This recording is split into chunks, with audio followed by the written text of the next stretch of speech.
The Signal. Shang-Chi and the Legend of the Ten Rings introduces a young man trying to leave behind his past with the Ten Rings organization, the criminal empire led by his father. By the end of the movie, Shang-Chi inherits the legendary Ten Rings, powerful artifacts that grant incredible strength, speed, and abilities far beyond those of an ordinary human. But the biggest surprise is saved for the first post-credit scene. After the final battle, Wong brings Shang-Chi and his friend Katie to meet Bruce Banner and Captain Marvel. Their goal is to uncover the true origin of the Ten Rings. The analysis only deepens the mystery. Wong confirms that the rings don't have a magical origin. Bruce Banner is also unable to identify the material they're made of. Meanwhile, Carol Danvers, after spending years traveling across the galaxy, says she's never encountered technology like this before. In other words, the rings don't belong to anything the heroes have ever seen. Then comes the most important discovery. Despite existing for more than 1,000 years, the Ten Rings are still transmitting a constant signal to an unknown location somewhere in the universe.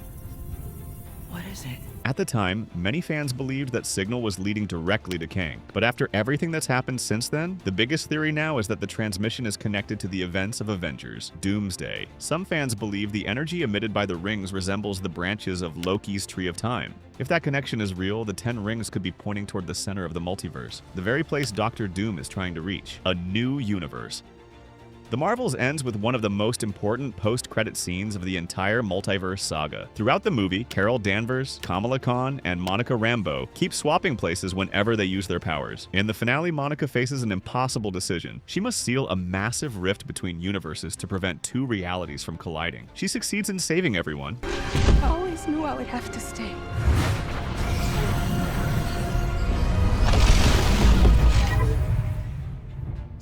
But becomes trapped on the other side. That's where the post-credit scene begins. Monica slowly wakes up inside a futuristic-looking laboratory. Still confused, she notices someone sitting beside her bed. When she looks closer, she's stunned. It's her mother, Maria Rambeau. The problem is, Maria died years earlier in the MCU's main timeline. Overcome with emotion, Monica calls out to her, trying to understand what's happening. But Maria's reaction is nothing like she expected. She looks at Monica without recognizing her at all. To her, Monica is nothing more than a complete stranger. A few seconds later, things become even more surprising. The camera reveals that in this universe, Maria is actually binary, a powerful cosmic superhero. Before Monica can ask any questions, another familiar figure walks into the room. It's Hank McCoy, better known as Beast. The character retains the exact same appearance from Fox's original X-Men films. Once again portrayed by Kelsey Grammer, Beast examines Monica's test results and explains that she crossed a rupture in space-time, arriving in an entirely different reality. Then comes the most important detail. Before leaving the room, Beast mentions that he needs to inform Charles about what happened. The Charles he's referring to is none other than Charles Xavier, Professor X, who already appeared in the Doomsday trailers. On top of that, the entire scene reinforces the concept of incursions, events where two universes begin colliding. One of those very ruptures is what brought Monica into this alternate reality. And that exact kind of event is what threatens the entire multiverse in Avengers Doomsday. The warning. Captain America: Brave New World marks Sam Wilson's first theatrical adventure as the new Captain America. After officially taking up Steve Rogers' shield, Sam has to prove he can lead Earth's heroes despite having no superpowers of his own. The post-credit scene makes one thing perfectly clear. His next challenge will be far greater than anything he's faced so far. The sequence takes place inside the maximum security prison known as the Raft, built to keep superpowered criminals isolated from society. Sam goes there to visit Samuel Stearns, the scientist who became the villain known as the Leader. Thanks to gamma radiation, Stearns' brain mutated, giving him intelligence far beyond human limits and allowing him to make calculations and predictions that are virtually impossible for anyone else. Sam enters the cell believing he's already won. After all, Stearns' plans failed.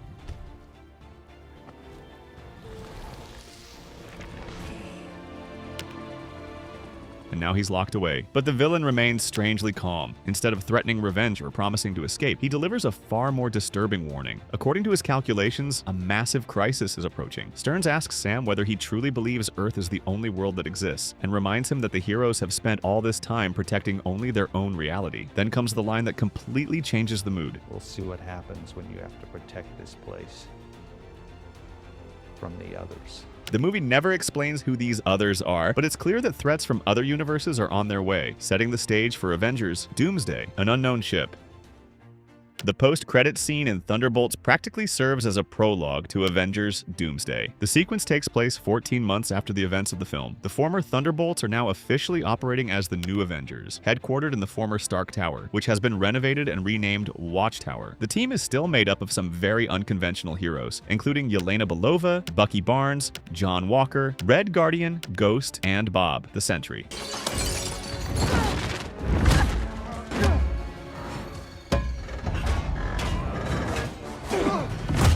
Despite their new headquarters and official status, they soon discover an unexpected problem. Sam Wilson, Captain America, has filed a lawsuit against them over the use of the name Avengers. The result is a bizarre situation. There are now two different teams officially competing over who gets to represent the Avengers. Trying to lighten the mood, Alexei, the Red Guardian, suggests changing the team's name to New Avengers, with a Z.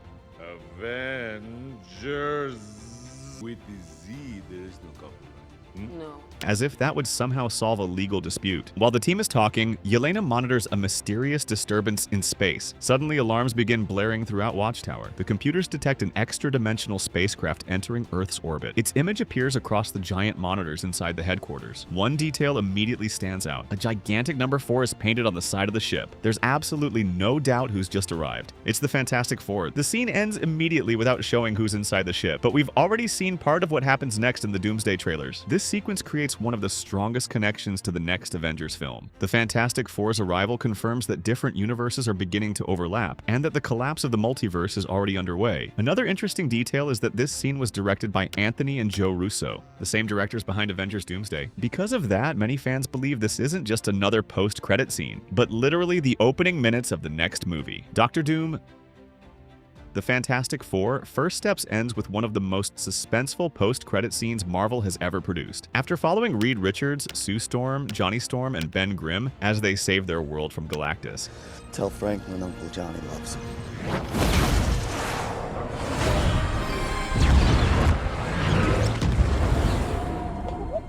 everything finally seems peaceful. But that peace doesn't last long.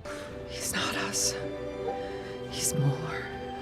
The scene jumps forward 4 years and shows everyday life for the Richards family inside the Baxter building. Sue Storm is at home reading a children's book to her son, Franklin Richards, who is now 4 years old. As Franklin listens carefully, Sue finishes the story and walks over to a bookshelf to grab another one. She's out of the room for only a few seconds. When she returns, she immediately realizes something is wrong. Someone has entered the apartment without making a single sound. Almost instinctively, Sue activates her powers and rushes toward her son. That's when the camera reveals a hooded figure kneeling in front of Franklin. The man wears a long green cloak and holds a silver metal mask in his hands. His face remains hidden throughout the entire scene. But there's no doubt who he is. It's Victor Von Doom. Dr. Doom. The most intriguing detail is Franklin's reaction. Instead of being frightened or trying to run away, the little boy calmly reaches out and gently touches Doom's scarred face. The scene ends before offering any explanation. The only thing that appears on screen is the message confirming that the Fantastic Four will return in Avengers Doomsday. This sequence makes Dr. Doom's primary objective abundantly clear. In the comics, Franklin Richards is considered one of the most powerful characters in all of Marvel. Even as a child, he possesses the ability to reshape reality itself, and even create entire universes. It's not difficult to understand why someone like Doom would be interested in him. That visit may be only the beginning of a much larger plan. Perhaps Doom intends to use Franklin's powers to reshape the multiverse however he sees fit. Gambit returns. The post-credit scene in Deadpool and Wolverine seems like nothing more than another joke. But there's a hidden detail in the background that changes everything. It all begins inside the TVA headquarters. After the events of the movie, Deadpool decides to clear his name and prove he wasn't responsible for Johnny Storm's death. Earlier in the film, Cassandra Nova kills Johnny after Wade repeats a long list of insults Johnny had directed at her. The problem is, nobody believed Deadpool. To prove he was telling the truth, Wade pulls up the TVA security footage and plays the recording across multiple monitors. Cassandra Nova, a megalomaniacal psychotic ass, a finger-licking dead inside pixie slab, a third-rate dime store nut milk. And I'll tell you— But the truly important detail is hidden in the background. While everyone's attention is focused on Deadpool, one of the monitors behind him, almost impossible to notice, shows a completely different recording. In it, we see Gambit, played by Channing Tatum, practically confirming that the mutant survived the events of the movie. In fact, this is actually a deleted scene from the film. The sequence follows Gambit slowly walking away through the ruins of the battlefield. Everything seems to suggest that he remained trapped there, just like so many other forgotten characters discarded by the multiverse. Then comes the big reveal. Gambit stops walking and slowly turns toward the camera. At that moment, a bright light begins shining across his face. The most important detail is reflected in his eyes. You can clearly see the reflection of a portal, the exact same kind created by Sling Ring users throughout the Marvel Universe. The scene cuts before revealing who opened the portal or where it leads. But the message is clear. Gambit escaped, and he's still alive. That detail has become even more important because of Doomsday. Channing Tatum's return as Gambit has already been confirmed, and he even appeared in the latest trailer, fighting alongside the X-Men against Earth 616. Heroes like Shang-Chi. In the footage, Gambit uses both his staff and his charged playing cards, while Shang-Chi blocks the attacks with the 10 rings. The incursion. Doctor Strange in the Multiverse of Madness ends with Stephen Strange paying the price for interfering too much with the multiverse. Throughout the film, he travels across different realities, confronts alternate versions of himself, and breaks rules that even the greatest sorcerers were never meant to break. The first post-credit scene makes it clear that the consequences of those choices are only just beginning. The sequence starts peacefully. Strange is walking through the streets of New York, seemingly able to relax after everything that's happened, but the calm lasts only a few seconds. A mysterious woman suddenly appears and catches his attention. She's dressed in purple armor, carries what looks like a magical sword, and immediately gets to the point. Her name is Clea, a powerful sorceress who, in the comics, has deep ties to both the Dark Dimension and Doctor Strange himself. Without wasting any time, she accuses Strange of causing an incursion. Clea then challenges him to help fix the disaster. Before Strange can even answer, she uses her sword to literally slice open space itself, creating a massive portal into the Dark Dimension. Strange doesn't hesitate. His sorcerer's outfit magically reappears, and just before stepping through the portal, a third eye opens on his forehead. This is a direct consequence of using the Darkhold, the forbidden book of magic featured throughout the movie. Without another word, the two step through the portal and disappear. When the movie was first released, this scene seemed like nothing more than setup for a future Doctor Strange sequel. Today, however, it carries much greater significance. This was the moment Marvel officially introduced the concept of incursions, which would later become the central element of Avengers Doomsday. In the comics, these collisions between universes trigger a massive multiversal war and ultimately pave the way for Doctor Doom's plans. That's why many fans believe Strange and Clea's mission will be to stop the incursions before they destroy all of reality. Another interesting detail is Clea herself. Although she may seem like a brand new character to movie-only audiences, she's actually one of the most important figures in Doctor Strange's comic mythology. And there's one very uncomfortable connection. Clea is Dormammu's niece, the villain from the first Doctor Strange movie, the Throne of Time. Alright, I know this isn't technically a post-credit scene, but it's too important to leave out. The ending of Loki Season 2 may be one of the biggest keys to understanding the future of the MCU, and what happens in Doomsday. After discovering that the TVA's temporal loom can no longer sustain every timeline, Loki makes an impossible choice. The God of Mischief travels back, destroys the loom himself, and uses his own powers to save the dying realities. The scene shows Loki walking toward the collapsing timelines and literally holding each one in his own hands. Using his green magic as a source of life, he revives them and transforms everything into an enormous structure resembling Yggdrasil, the world tree from Norse mythology.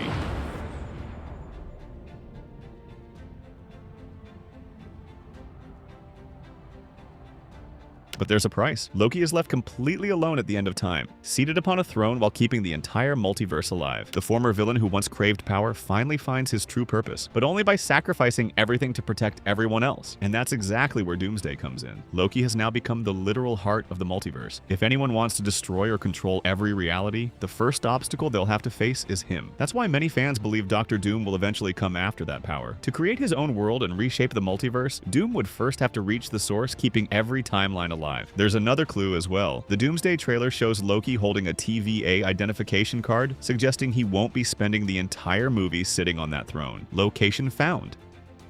The post-credit scene in Spider-Man Brand New Day introduces the Spider Tracker, the app Ned created to track Spider-Man. It's only a few seconds long, yet it may be the biggest clue Marvel has dropped so far. The sequence begins with Spider-Man's symbol. Then we see New York. The signal is lost, the camera keeps pulling back. It leaves Queens, leaves the United States, leaves Earth itself. Then, suddenly, the signal reappears, location found. Right afterward, the words appear, Spider-Man will return. And honestly, nothing here has been officially confirmed, but this scene could mean several different things. The Spider-Man detected in space might not be Tom Holland's Peter Parker at all. It could be Tobey Maguire's. There's one detail that makes this theory even more suspicious. Earlier in Brand New Day, Tom Holland's Peter begins producing organic webbing, just like Tobey's Spider-Man. Peter even comments that Peter too also had organic webs, and that it was actually pretty cool. A direct callback to Tobey's Spider-Man. There's more. At this year's San Diego Comic-Con, Marvel's retrospective video used footage of Tobey Maguire's Spider-Man instead of Tom Holland's. None of this confirms anything, but the message of the scene seems pretty clear. There is a Spider-Man somewhere beyond our universe. The second theory is that the signal actually belongs to Tom Holland's Peter. But during Secret Wars, the Avengers movie that follows Doomsday, in the 2015 comics, the multiverse collapses and the surviving fragments of every universe are merged into a single planet known as Battleworld. And sitting on its throne, ruling over the entire world, is none other than Doctor Doom. If Marvel decides to follow that storyline, it would make perfect sense to save the Spider-Man's reunion for Secret Wars instead of Doomsday. Right there on your screen is a video where we break down Spider-Man's entire evolution throughout the movies. So if you want to revisit Tobey Maguire's Spider-Man before Doomsday,